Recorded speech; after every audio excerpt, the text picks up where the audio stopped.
My name is Liz Ndoye, and I am delighted to welcome you this evening to the next in the series of art classes sponsored by the Hoboken Public Library. For the month of May, I'd like us to focus on artists of Asian American ancestry for our inspiration. The first artist we'll be talking about is Tokio Aokio. Tokio came from Yokohama in 1854 and moved to California. He was a prominent artist in his day, and he became quite popular with the very wealthy clients that he collected through the years. In fact, he was known for holding very lavish parties for the likes of the Rockefellers, J.P. Morgan, and the Hearsts.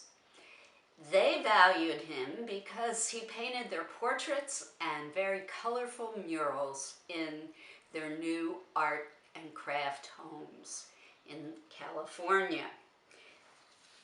He emigrated to San Francisco in 1880 at the invitation of a department store owner. When he arrived in San Francisco, he began work as a commercial artist and illustrator. He also worked as a cartoonist for a San Francisco newspaper. And then he became the preeminent Japanese artist working in the United States. He stayed prominent for most of his life, and he died in 1910, until 1910, and he died in San Diego in 1912. He was most famous for his paintings of natural scenes. He loved painting landscapes and animals, and probably that's what he made his name doing. That's what he was most popular for. In the early years of his career, he really focused on using the styles, the traditional Japanese art styles that he learned when he was in Japan. But while he lived in California, his work evolved and changed over the years.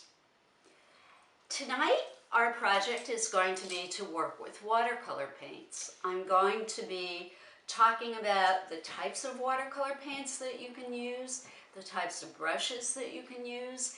I'm going to review the color wheel. We worked on that last week, so those of you who might have missed the last lesson, I invite you to refer back to that.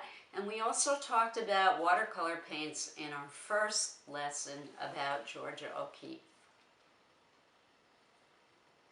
So I have set up my palette, and I am using liquid watercolor paints tonight. You can see that they come in tubes. For me, they're the best kinds of watercolor paints to use. You can also get dry cakes of watercolor paint. They also come in kits. My preferred type of watercolor paint is this kind that comes in tubes. And this is a set that you can purchase online. And it has a variety of colors in it. It's a great starter kit. There are 12 different colors.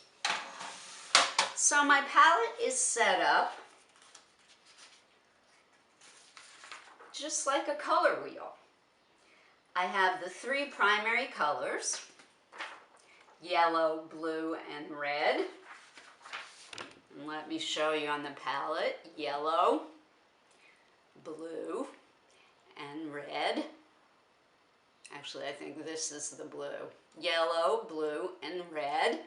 And I'm going to start by mixing the secondary colors. So if you recall, yellow with blue makes green, yellow with red makes orange, red with blue makes violet. And then finally, I've put my earth tones and a bit of black and a bit of white in the middle of my palette. It's really effective if you set your palette up like a color wheel. It will help you keep track of what colors you're using and where they are on your palette. Before we start mixing though, here is the picture that I want us to look at tonight. This is by Tokio Aokio.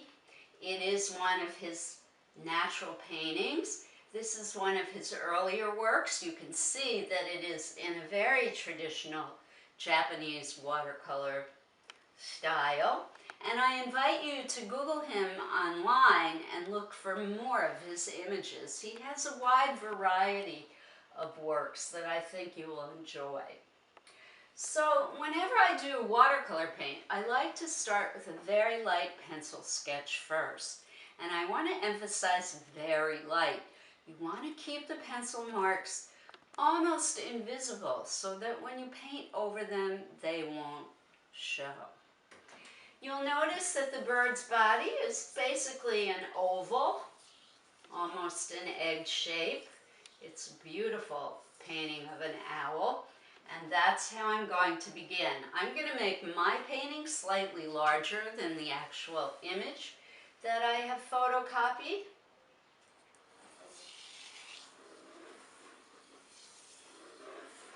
I personally like to work large. The larger you work, the more room for error you have, and this is something that I've been repeating and reminding you about in all the lessons that we've done. So the basic oval shape of the owl's body, and then I'm looking at his head and face, which is quite round. And I'll put that there. You'll notice that this, so far, doesn't look like anything at all but two geometric shapes. And that's good. At this point, you want to keep it rough and sketchy. I'm going to show you how to make it look more realistic and accurate as we go. I'm next going to look at the owl's wing. This, too, is a kind of long, beautiful oval.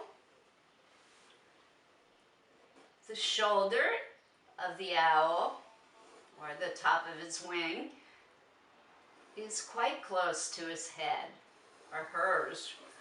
Gosh, I don't know what gender this owl is. And then the wing arcs up and back and curves down. I'm going to refine the shape of the body a little bit. Now that I know where the head's going to go, there's a bit of neck here and the belly protruding and coming down. Unfortunately, I don't have room for the claws of the bird in the painting, and I'm not going to include in my picture what I cannot fit on the paper, and that's okay. Okay, so the back of the owl's head goes here. The face structure is round. Little bit of tail feathers coming down on the right. And that's about all we need. You might want to block in where the features of the face go at this point. Again, keep it light. The eyes, big, big eyes on this owl.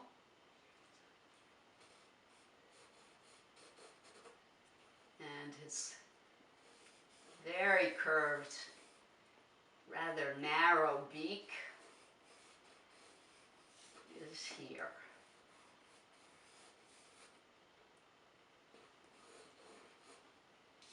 All right. So this is all you really need to begin painting. Brushes. You want to use a variety of size brushes.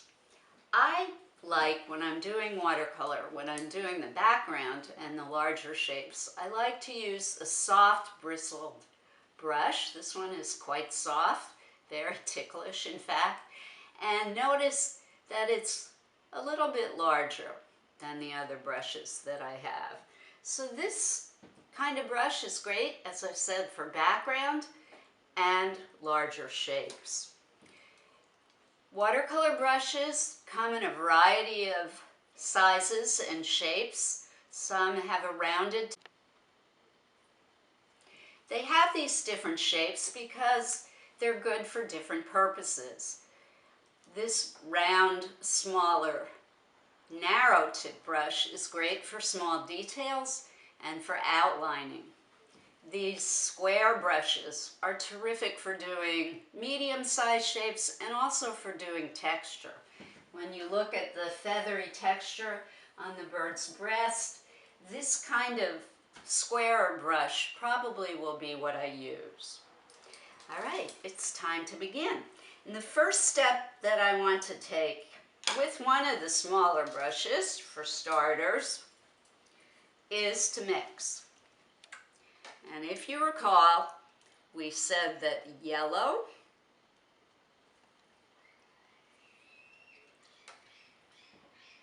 mixed with red will give you orange. The more yellow you use, the lighter and brighter the orange will be. I hope that you can see that. Notice the way I wash my brush every time I change colors, and I like to wash the brush in order to keep the brush clean. So that's orange. Now we want to make green. I like to start with the brightest, lightest color first. So yellow with blue should make green. And voila. The more yellow you use, the brighter and lighter the green will be. The more blue you use, the darker the green will be. And the final secondary color that I want to mix is violet or purple. And I'm going to take red first. It's lighter in value. And mix it with a little bit of blue. The nice thing about the wet watercolor paints that you get in tubes is you tend to get truer colors, I believe, than the colors you get when you use the dry cake mixtures. All right, now that I have my basic colors, I'm going to start doing the larger shapes. I've taken the biggest brush I have. I want to do the large shapes and the background. You'll notice in Tokio Aokio's painting, he's created a very neutral, creamy color for the background. So I'm going to take a bit of color that's called yellow ochre. It's an earth tone. Mix it with a tiny bit of orange.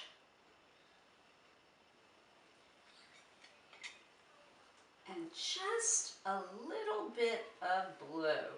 And if you remember from last week, blue and orange will create this very earthy tan color.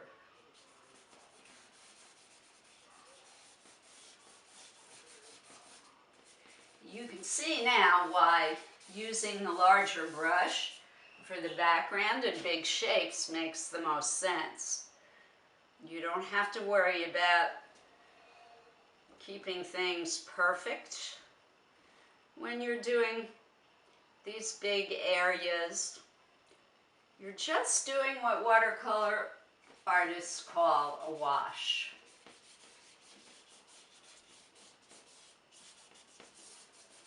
You'll notice too that at this point the paint is very thin and transparent, and that's terrific.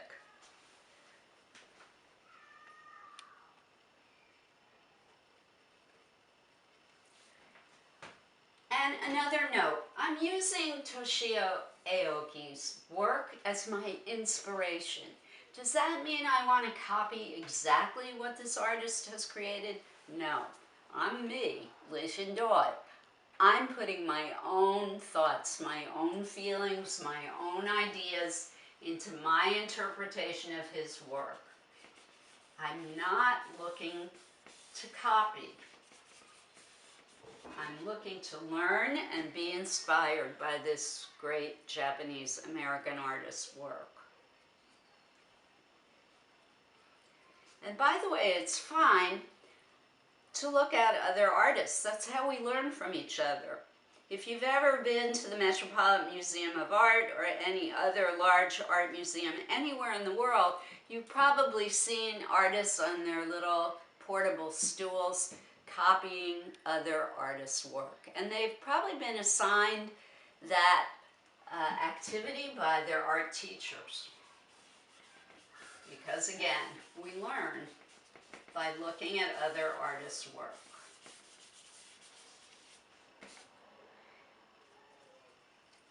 As I've put one layer of wash down, I think you can see that I'm starting to add more color.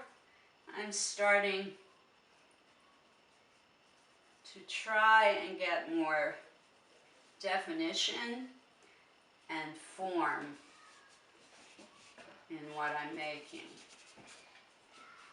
In watercolor, it is best to start with the background.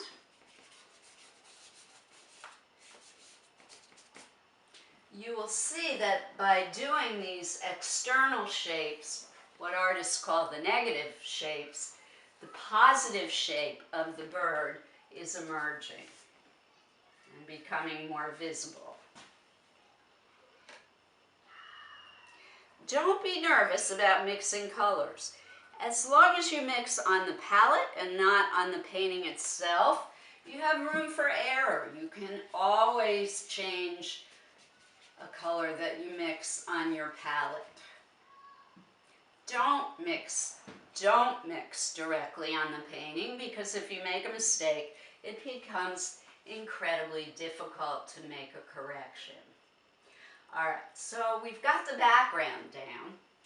Now I'm going to start with the breast of the bird.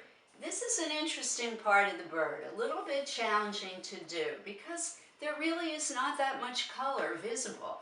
Most of the feathers are white, so what I'm going to do is try and recreate these grayish and blackish tones first. I'm going to leave the white space of the painting to be the stand-in for the white feathers, to represent the white feathers. Again, I'm using an orange-blue mixture to get a very warm gray tone. I don't know if you can see, but on the right side of the bird's breast, it is darker. The feathers are grayer. And I'm still using the big brush. I'm not trying to do tiny details yet. I'm just trying to block in a wash of color so that I know where things go. Again, I'm keeping the paints at this point rather transparent. And as I did with the background, I will go back to add darker color as I go.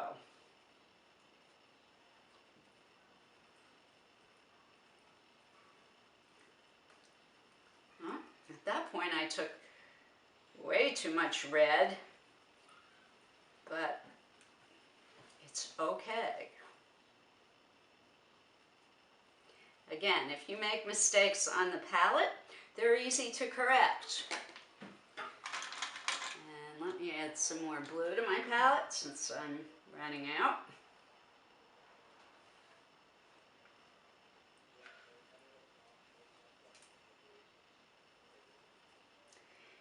There are difficulties with watercolor paints and tubes. You do tend to use more, so they run out faster than the cake paints, and they do dry out.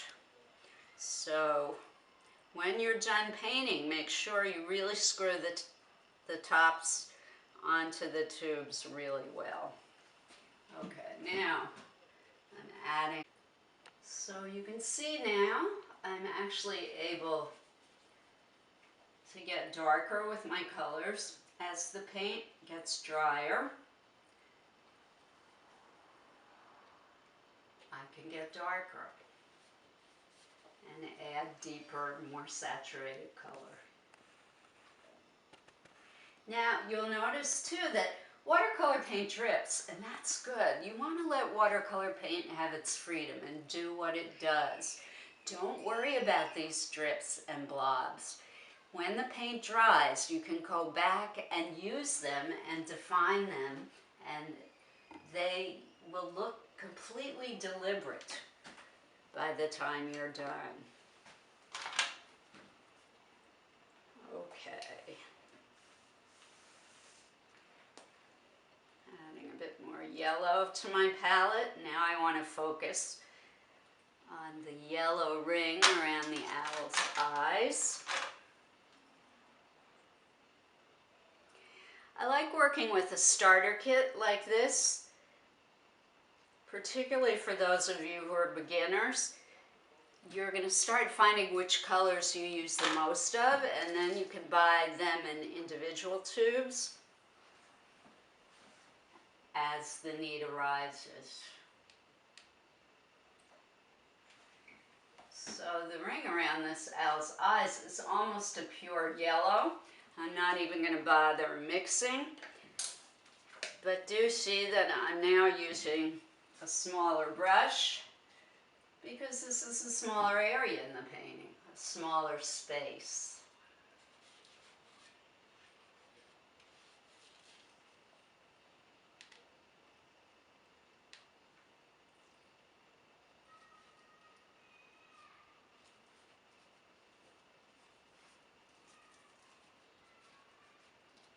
And I'm probably not going to finish this painting, but that's terrific.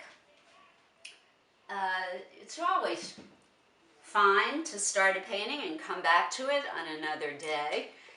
You might come back refreshed with brand new ideas. Or if you're someone who works quickly and you finish it, that's cool too.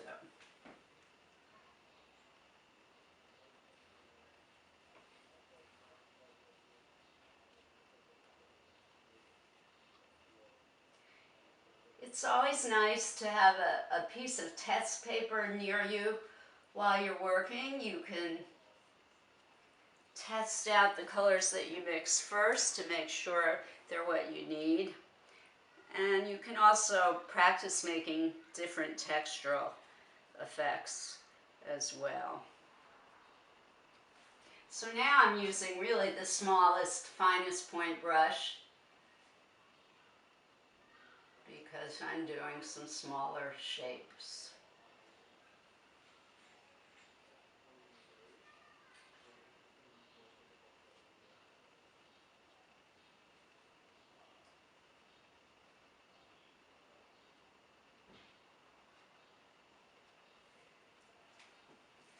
Another trick that you might want to practice when you're doing small shapes and you want to do fine details, if you hold the brush in the silver part of the handle, it gives you more control. When you hold the brush at the far end, that's great for doing the looser washes that I demonstrated in the beginning. All right, so now I want to show you how you can do these kinds of feathery textures.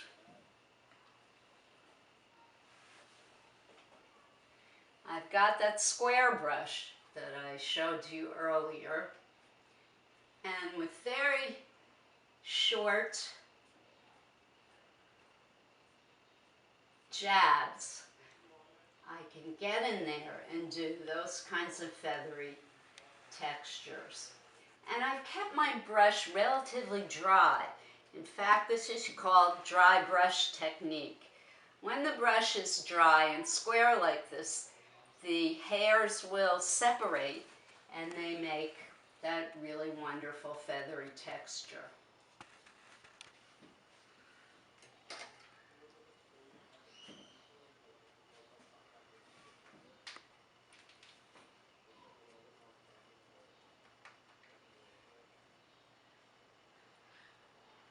And see here now I'm using more water on the brush. You'll see that the texture is smoother. And I'm not happy with that, so I'm taking a paper towel and I'm drying the brush out a bit, and I'm going to try again.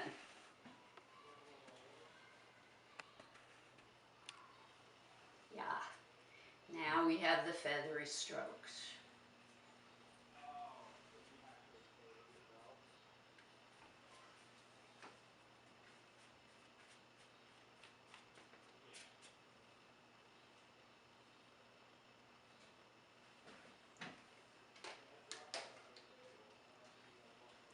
I'll do a bit of the wing for you.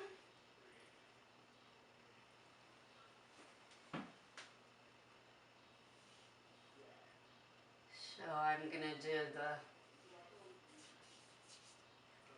large feather here first. I like to do my big shapes first, and then go back in for the details afterwards.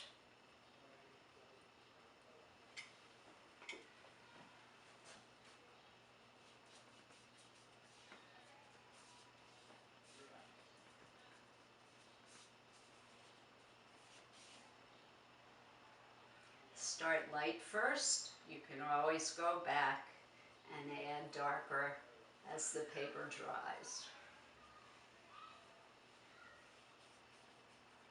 The drier the paper, the darker and more opaque your colors will appear.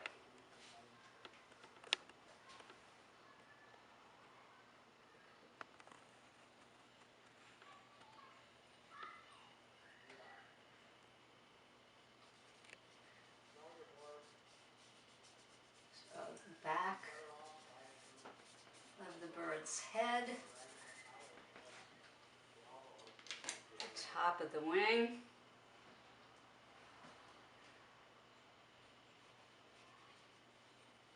I'm going to thin that out a bit. I feel like I made it too dark.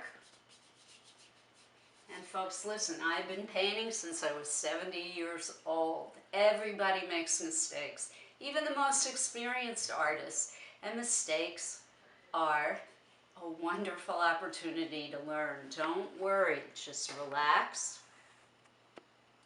and experiment.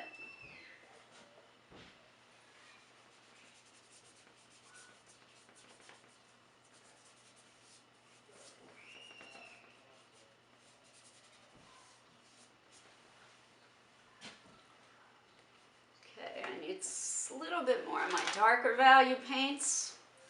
I'm going to try and define the face now for you. And then I'm going to give you your assignment for the week and let you have fun with watercolors.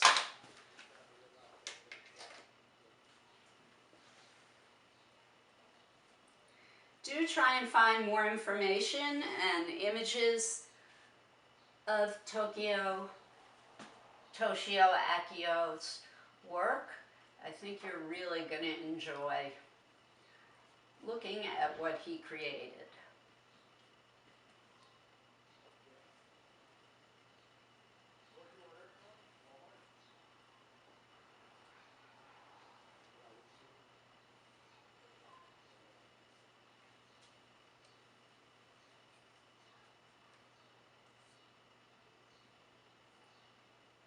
Here's the owl's ears.